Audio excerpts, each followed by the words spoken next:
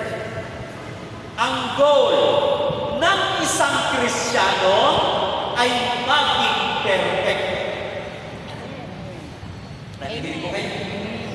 Pag sinabi natin goal sa ating Panginoon, kakaiba yan sa dream. Ang dream, ang layo ng tingin mo. Sa Tagalog pinapangarap mo. Pag sinabi mong goal, isiniset mo ito araw-araw sa buhay mo. Kaya ikaw ay gagawa ng mga gawain na may kaugnayan sa iyong goal.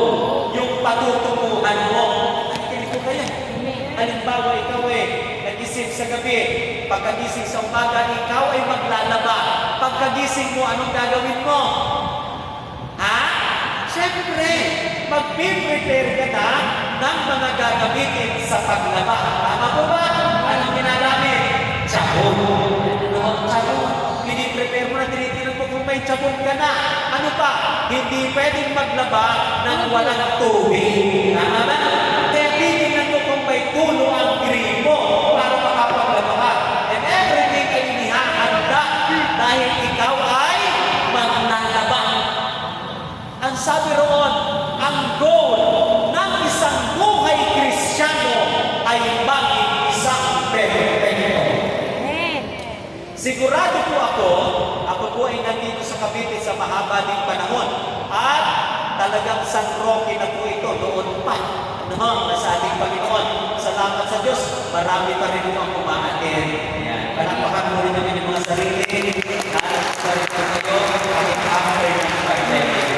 Kaya natitiyak ko na matagal na po ang gawain dito. Tama po ba? Natatapos lang ng inyong anniversary. Kailan po ang anniversary? Ilan? 39 39! Congratulations po sa inyong lahat! Amen. 39 years. Tugtog po ninyo. Tugtog po yung pami ko. Palakpakan, thank you. Sino dito ang naka-39 years na yung proud siya sasabihin niya 39 years na siya? Pumalakpak! 39 years. 39 years. Opo. Uy, nakakatawa naman si nanay. Ako po, 39 years na po kayo. Kulang na lang po sa iyong gawain, narinig na kayo. Opo. Ay, talaga naman. Sigurado ako aabuti ng 100 years ang gawain dito sa San Roque. Buhay pa po kayo nanay mo. Amen. Ay, amen po kayo. Parang mababuhay. Ayan. Tingnan niyo po. Ang tagal niyo na sa gawain. Ang tagal niyo na umaaten. Ang goal po ba ng inyong pag-aten, pagpapagal, pagkatsaga sa gawain ay maging perfecto kayo. Amen. Ha? Hello. Amen. Hello. Parang na masyadong napalakas ang sigaw ko. Hello. Ayun. Parang napalakas ang sigaw ko. Sumuko yung may ito. Bawat mga sigawan ito. Kaya dahan-dahan lang. Namamatay yung lumalakas ang boses ko. Okay. Ang tagal na natin sa gawain. Kayo po ay nagpagod na.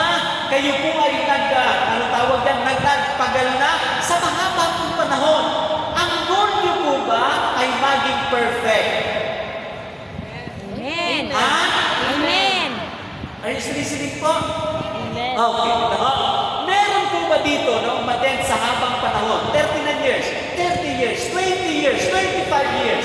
Ang goal po ninyo maging masamang tao kayo. Wala po. Wala po. Napapanginig po ba ako? Sa haba-haba ng hindi po pag-attend sa gawain, meron po ba dito ang goal ninyo? Magtatagal ako sa gawain, naabutin ko ang 50 years. Dahil ang goal ko, maging masamang tao ako. Meron po ba ganun dito? Wala po. Ganun ang kanilang plano sa buhay? Wala naman po siguro. Tama po ba? Kaya kayo po, tayo tuloy-tuloy sa paglilingkod sa gawain ng Panginoon at proud tayo sabihin, 39 years na sa gawain sapagkat meron tayong tinatarget. Nakikinig po kayo? Halimbawa, si nanay po ang perfection. Ano po? Ako po yung naglalakbay. Nakikinig po kayo? Dahil ako ay nasa Rome, ako ay naglalakbay, patungo ako kay nanay. Yun yung aking pinapangarap, yun yung aking tinatanaw, at yun ang goal ko sa bawat araw. Ako ay maging patuloy. Amen. Ang hina ng Amen. Ngayon, ipaliwanag natin mabuti. Okay? Nakikinig po kayo? Kasi minsan natatakot tayo pag sinabi po perfect. Ano po? Sapagkat may iniilagan tayo. Ano yung iniilagan natin? Kasalanan. Yan. Kaya hindi natin masabi-sabi na run, kasama ako sa paglalakbay, nandun ako sa goal ng pagiging perfect. Why? Hindi natin magawa yun. Bakit? Kasi tinitingnan natin ang dugis na meron tayo. Makinig po kayo. Hindi ang ibig sabihin ng perfect ay hindi na tayo nagkakasala. Bakit po? Sa Biblia, ang dami kong kinilala sa Biblia, pero ang totoo, hindi rin naman pagtinignan, hindi rin flawless. May mga dugis din ang pagkakasala. Tama po ba? Si David, siya po ay adulterer. Si Abraham, siya po ay mahina ang loob. Nakikinig po kayo? Si St. Peter, siya ay impulsive. Si Thomas, no? Siya ay laging merong doubt, kaya ang tawag ay doubting Thomas. Pero sila po ay kinilala sa Biblia. Ano po ang ibig sabihin? When we say perfect, it doesn't mean na walang kasalanan. Ganito po, ngunit sa kabila ng pagkakasala, ay nananatili pa rin na ito ang ating goal. Amen. Nakikinig po kayo. Amen. Tingin po sa akin na, tingin na. Kung ako yung naglalakbay, no? Sinanay ko yung perfection. Matuto po ako sa pagdating ng ating goal. Sa araw-araw. Ako po ay naglalakbay. Ngayon, sa aking paghakbang, patungo sa perfection ng sa ating Panginoon, ang tanong ko, hindi na po ba ako nagkakasala? Nakakasala pa po. Ha? Nakakasala pa po. Pakilaksalaksala po habang ako ay naglalakbay, patungo sa pagiging ganap. Ako ba hindi na nagkakasala? Nakakasala pa po. Talaga namang proud po kayo sabihin ako talaga yung kasalanan. Talagang ako'y may kasalanan. Ako talaga naman yung may obra. May kasalanan ka. Okay. Habang ako'y naglalakbay, ako po ay nagkakasala. Nakikinig po kayo. Amen. Subalit, makinig po kayo, iba ang pagkakasalang nagagawa ng isang Kristiyano sapagkat sa Kristiyano, nakikinig po kayo, sabihin sa katabi, sister, gising po na. Sisi muna. Makinig. Okay. Nakikinig po kayo ha. Ang isang Kristiyano ay nagkakasala, subalit ang kanyang kasalanan nagagawa ay hindi niya ginagawang libangan. Amen. Salamat naman na yung payment ko. Kayo nga ay nagkakasala pa po kayo. Ay, hindi na po. Ilan taon na po kayo na? 84. Ito ang kapapaligan ko. Ganda ng edad na yan, no? 84. Sabi mo na 84 years old, nagkakasala pa. Nakikinig po kayo? Amen. Oo. Sino rin ito manakpak ang nagkakasala pa rin? Nagkakasala tayo. Okay. Subalit, kinig po kayo, ang kasalanan, ang pagkakasala natin nagagawa ay hindi natin ginagawang libangan. Amen. Listen to this. Kapag ang masama ay gumising sa umaga, ano ang nasa isip niya? Magdasal. Gumawa na Mabuti. masama. Paano nangyari yun? Ulitin ko. Kapag ang masama ay gumising sa umaga, ano ang nasa isip niya? Masama. Masama. Masama. Masama eh. Nakikinig po kayo. Pag ang magnanakaw gumising sa umaga, ano ang nasa isip niya? Magnanakaw. Magnanakaw eh. Kapag ang mamamatay tao ay gumising sa umaga, ano ang nasa isip niya? Mamatay. Nakikinig po kayo. Kapag ang mga anak ni El Shaddai ay gumising sa umaga, ano ang nasa isip niya? Dasal. Dasal. Yung Pasalamat sa Diyos. magdasal. Tama ba ba? Amen. At anong gagawin niyo pagkagising sa umaga? Magbukas pa ng radio. Makikinig yan. O kaya naman ay magpapatugtog ng awit pagkagising sa umaga. Di ba ba no? Habang nagkakape, habang kumakain, habang naglilinis, espiritual na gawain ang kanyang ginagawa. Tama po ba? Subalit, pagdating ng magtatanghali na, kailangan na niyang pumunta sa palengke. Ayan. Ano ang gagawin niya? Sasakay ng jeep. Jeep. siya ay sumakay ng jeep, hindi pa nakakaupo, umandar na yung jeep dahil sa galing ng driver. Ngayon, biglang umandar, naku, mahuhulog ka tuloy, nahirapan ka umupo.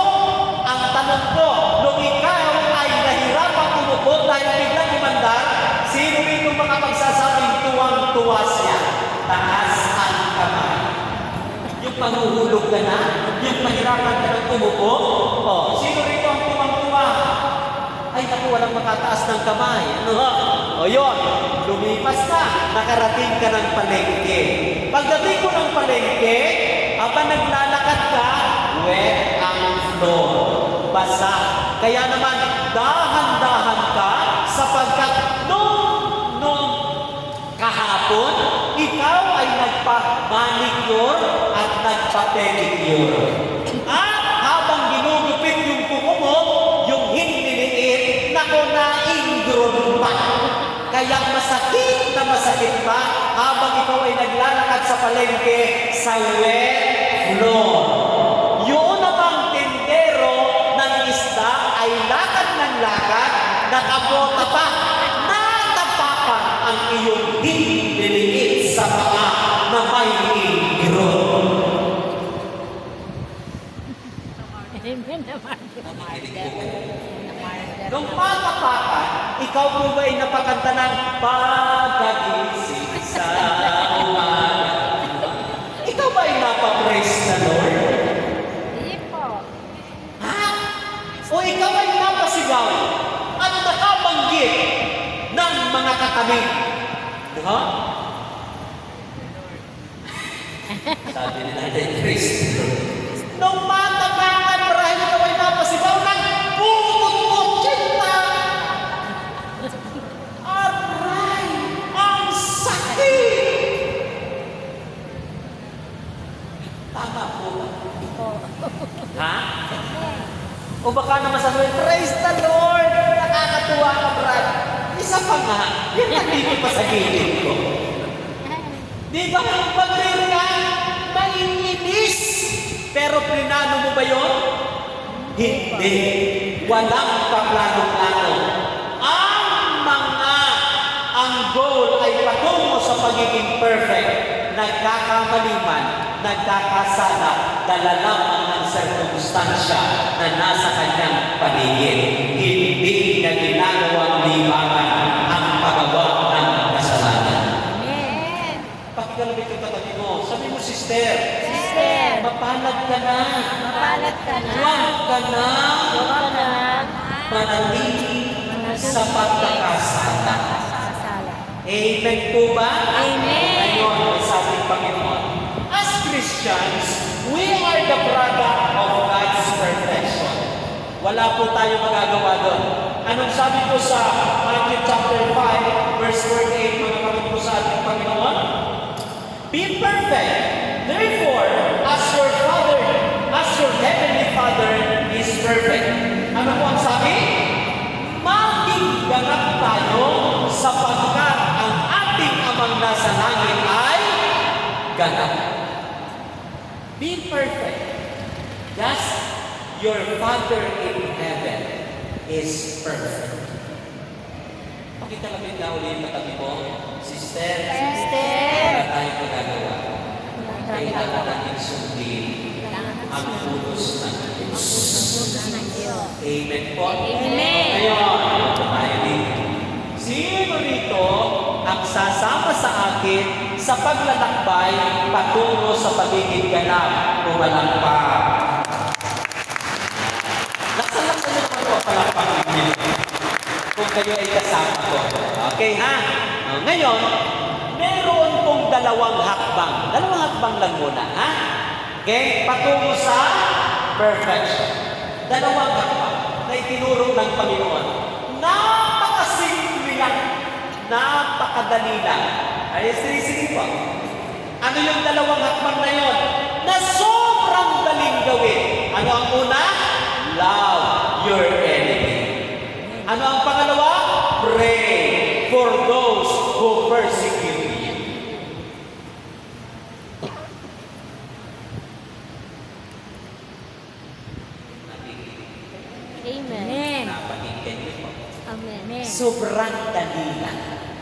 Ano ang unang hakbang?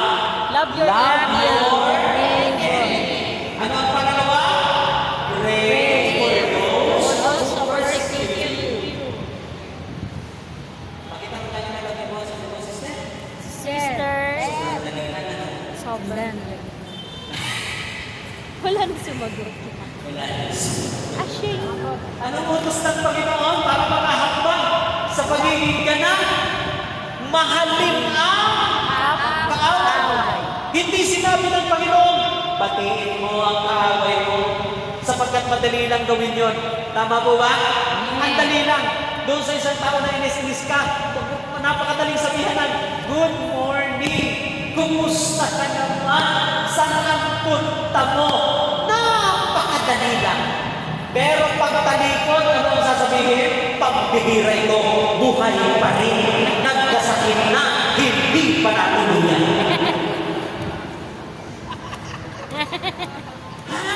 Madali lang yung pati. Pero anong sabi ng Panginoon? Mahalin mo ang iyong kaaway sapagkat ang pag-ibig ay walang lumis ng kasamaan.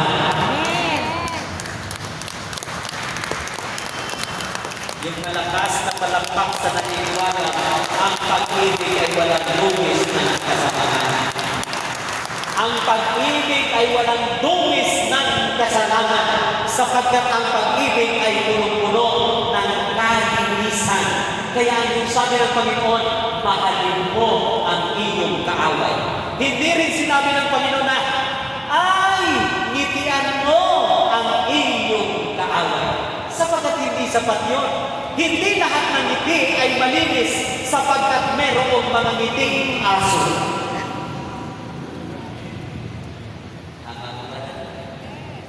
Madaling gawin. Kaya sabi ng Panginoon ay, mahalin mo. Ano ang pangalawa? Pray for those who persecute you. Kasama sa panalangin sa mga nag-persecute sa atin ay ano? Yung paggawa ng kabutihan sa kanila. Kapag ipinapanalangin, may kasunod lagi yan na paggawa ng kabutihan sa kanila. Sapagkat maraming klase ng panalangin, pwede ka rin manalangin. Dito ba? At sabihin mo sa Lord, Lord, yung kaaway ko, pabukahin mo ang lupa habang naglalakad siya para mahulog siya doon, tapos takpan ang uling. Nakikinig pa kayo? Lord, kumindat nawa ng malakas, patabain mo sa may poste na dadaanan ng kaaway ko, yung sakto-sakto yung bagsak sa kanya. Panalangin din yun eh. Kaya ang panalangin may kasunod lagi, mabuting gawa. Amen. Po, para ma-purify na ang iyong panalangin ay malinis. Nais ko pong gawin itong personal para sa inyo pong lahat. Sino po rito ang may nakaaway na tumalakpak? Medyo marami-rami rin. Ikaw ang away. May isang kwento na pakinggan ko sa pare. Ang sabi ko sa kwento meron daw isang pare na nagbibisa. Ano po?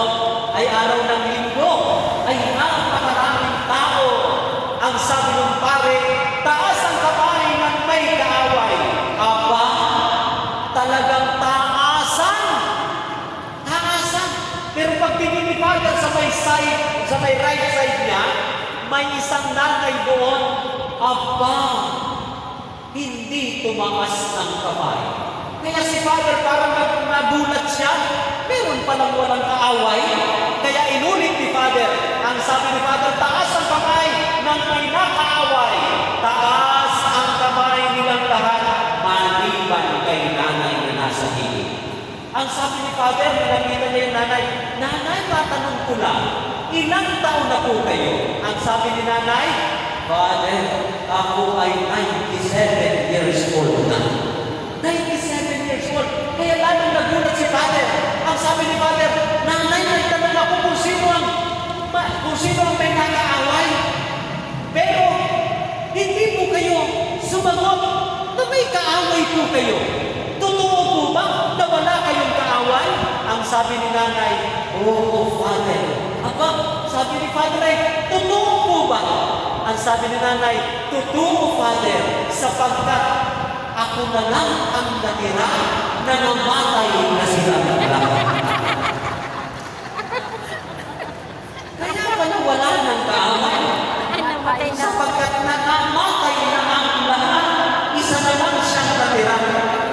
Mabuti kung gano'n ang mangyari. Mahirap kung tayo ang mauna. Amen po ba, nanay? Kaya mahirap pakipag-away. Nakikinig po kayo? Amen. Ngayon ang kasunod na tanong ko, sino po rito na talagang totoo na may nakaaway siya, subalit ngayon, mahal na niya at ginagawa niya ng kabutihan? Bumalaki. Amen.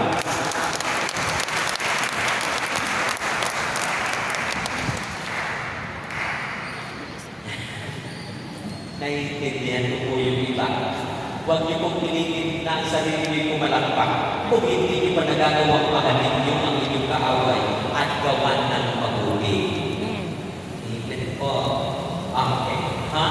Sige na, ulit. Huwag gaya-gaya ha. Pumalakpak na po ang lahat na minahal niya na ngayon ang naging kaaway niya at talagang close na sila. Pumalakpak na po. Nabawasan ang pumalakpak. Naintindihan. Dahil hindi ganoon kadali yun. Nakikinig po kayo. Listen to this. We are called by God to become an extraordinary person. Tinawag tayo ng Diyos to become an extraordinary person. Paano po nangyari yun? Makinig po kayo. Nung nakaraang linggo, yun pong blessed. Ano po, balikan natin. Sabi ko po sa inyo kanina, isang panawagan niya ng Diyos to become a righteous one. At kapag po dinefine yung righteous, nakinig po kayo? Righteous. Ang ibig sabihin po niya na ay pious or honorary. Sa Biblia, pag sinabi po na ikaw ay righteous, ikaw ay nakakaangat sa buhay, ikaw ay pinararangalan, ikaw ay may karangalan tao kapag sinabi kang righteous person. Naku, parang wala pa na kayo reaction doon eh. Pag sinabi sa Biblia, nakakaangat sa buhay. Naku, iba ang pagtingin natin yan kung nakakaangat sa buhay. Nakikinig kayo? O, sino ang tinitingnan natin pag sinabi nakakaangat sa buhay? Sino?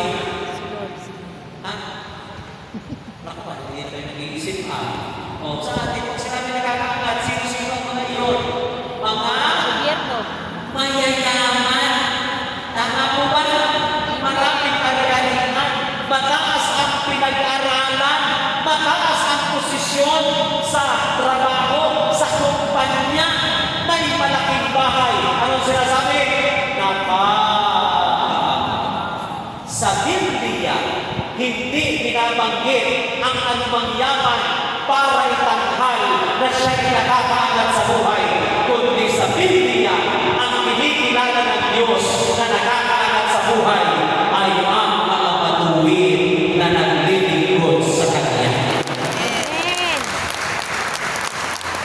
Pakisabi sa katabi mo, pakikalapin sa piling mo, sister.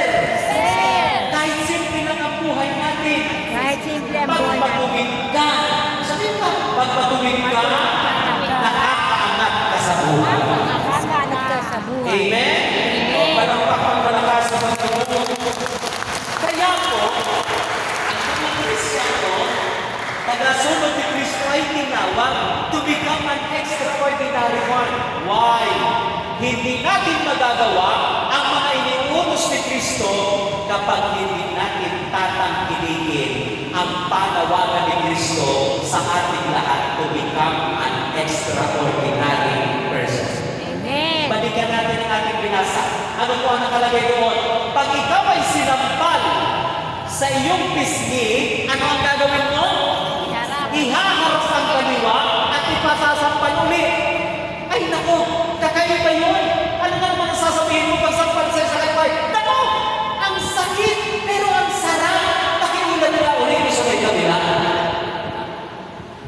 ko naman. Ang hirap gawin noon. Nakikinig po kayo? Amen. Ha? Ang sabi doon, yung gumagawa sa iyo ng masama, gawan mo ng mabuti. Hindi ganoon ang prinsipyo ng mga tao. Ano ang prinsipyo ng tao? Kapag ginawan ka ng masama, ano ang sukli? Mabuti. Ang babait na ng mga anak talaga ni Elsa. Sa atin na yun. Pero sa prinsipyo ng mundo, kung ano ang ginawa sa atin, ang gagawin natin balik ay ganoon din. Amen. Tama ko? Pag siniraan ka, ano ang balik? Sisiraan din. Parang sa ating gobyerno. Kaya ang gobyerno natin ang tawag, sira, sapagkat kanya-kanya, sira. Nakikinig po kayo. Amen. Salamat na lang sa El Shaddai na nanatiling mabuti. Kaya ang mga anak ni El Shaddai, hindi sira, kundi mabuti. Amen. Naku, parang hindi kayo proud sa sinabi ko. Amen. Parang gusto niyo mapakisangkot sa sira-sira. Ganun ang prinsipyo. Kaya magagawa lang ito ng mga extraordinary na mga tao. Ang balik sa anumang gawang hindi masama, ang sabi ni Kristo, dapat ay mabuti ang ating gagawin sa kanila. Amen. Amen po ba? Amen. Palakpakan natin ang ating Panginoon. Ngayon, hindi nga po ganoon kadali. Kailangan kong mainangat ang antas ng perfection sa ating pong buhay. Nakikinig po kayo? Amen. Ngayon, ang tanong ay, Brother Ernie, paano tataas ang antas ng pagiging perfect? Okay? Ano ang dapat natin gawin? Una po ay ganito. Accept the process.